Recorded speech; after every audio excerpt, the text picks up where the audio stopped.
Hello friends, good morning.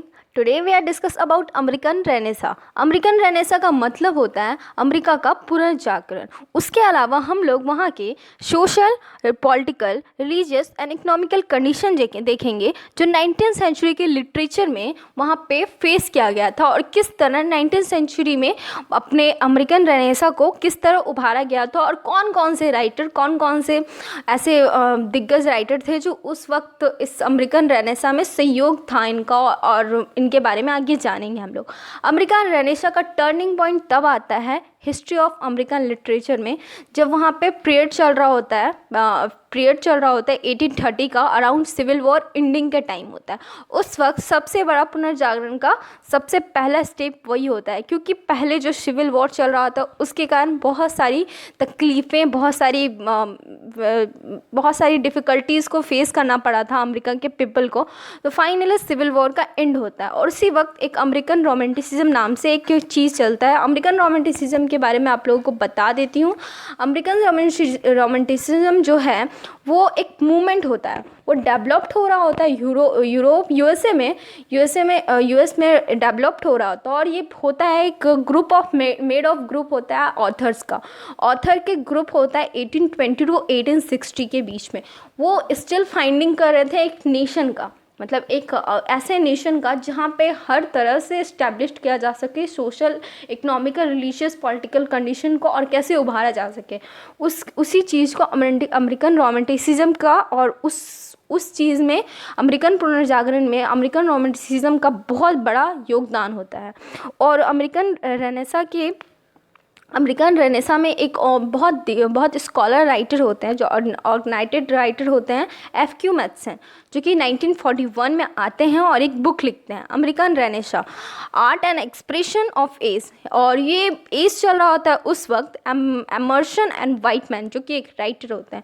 एफ.क्यू. Mathison जो ये book लिखते हैं, ये फुल ऑन बेस्ड होता है आर्ट एंड एक्सप्रेशन। ये इस बुक में अमेरिकन रेनेसा के बारे में दिखाते हैं, पुनर्जागरण के बारे में दिखाते हैं।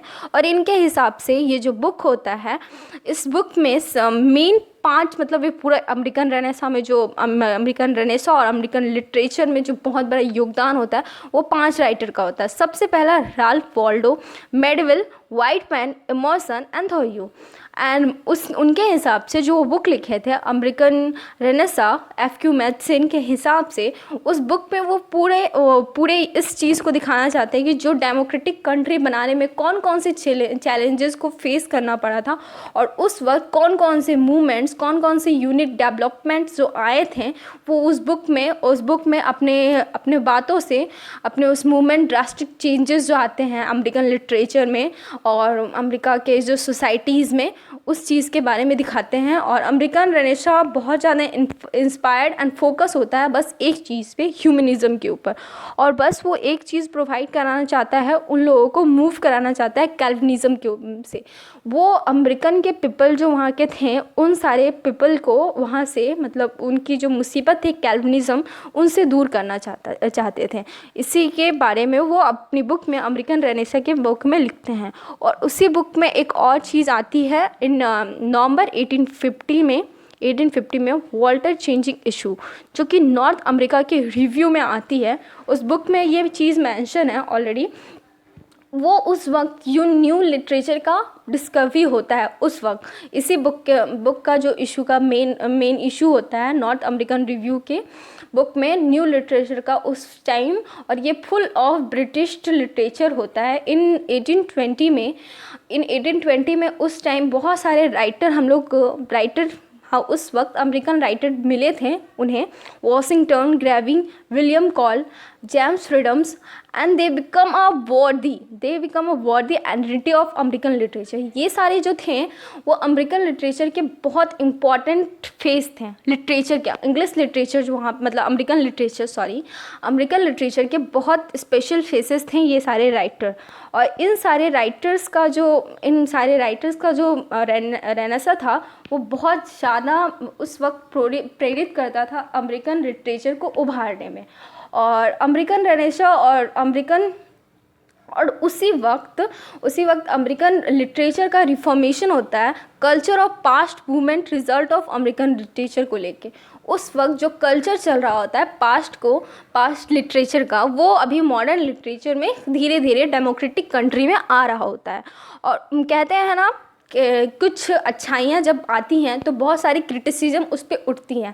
तो इसी वजह से इसमें कहा भी गया है कि when we know that the reformation we know that when reformation come to with criticism, जब भी कुछ अच्छाइयाँ आती है तो उसके साथ क्रिटिसिज्म होता ही है। तो उसी टाइम ये जो FQ मैथ्यूम थे बहुत सारे क्रिटिसिज्म्स को भी फेस करते हैं इस बुक के कारण। इस बुक उसी वक्त बहुत सारे जो प्रोमिनेंट राइटर होते हैं अमेरिका के वो कहते हैं कि आपने इस बुक में कुछ भी नया नहीं लाया है, वो सारी पास्ट मूवमेंट्स के बारे में ही आपने बताया, और कल्चर जो नया डेवलप्ड होता है उसके बारे में आपने कुछ भी अमेरिकन रेनेसा में कुछ भी डिस्कस नहीं किया, जिसके कारण अमेरिकन रेनेसा को बहुत सारे क्रिटिसिज्म से सामना करना पड़ता है। अपार्ट इन सारी चीज़ों के बाद एक सर्कमस्टांसेस उस टाइम पॉइंट ऑफ व्यूज़ के पॉलिटिकल व्यूज़ के बारे में उन्होंने नहीं बताया, जिसके कारण बहुत सारे, और ह्यूमन एम्पावरमेंट के बारे में जो उन्होंने बात की अमेरिका रेनेसा में, उसके ऊपर भी बहुत सारे सवाल उठते हैं। अल्टीमेटली अमेरिकन रेनेसा जो होता है बिगन होता है among the scholar toward the end of the 20th century, और उसी वक्त जब 20th सेंचुरी का एंड हो रहा होता है तो उस वक्त अमेरिकन रेनेसा का पुनः जागरण होता है। और बहुत सारे क्रिटिक्स इंक्लूड होने के बाद, बहुत सारे क्रिटिसिज्म को सहने के बाद बहुत सारे राइटर उसमें योगदान देते हैं। After African American literature included the self narration but the master of the freedom dialogues. उस टाइम एक फ्रेडरिक डैगलॉग्स थे जो इस योगदान में बहुत ज़्यादा सहयोग देते हैं। इन सारी चीज़ों को देख के हम कह सकते हैं उस वक्त बहुत सारे राइटर जो थे, उस टाइम बहुत सारे राइटर थे जैसे William Wells Brown, Edgar Allan Poe, Henry Wolf and John Greenleaf. ये सारे का बहुत ज़्यादा योगदान था अमेरिकन रेनेसा का, अमेरिकन पुनर्जागरण को स्टेब्लिश करने में, अलग अलग तरीके से social, economical, religious, political condition से अपने अमेरिकन रेनेसा को बढ़ाने में। Thank you friends, I hope you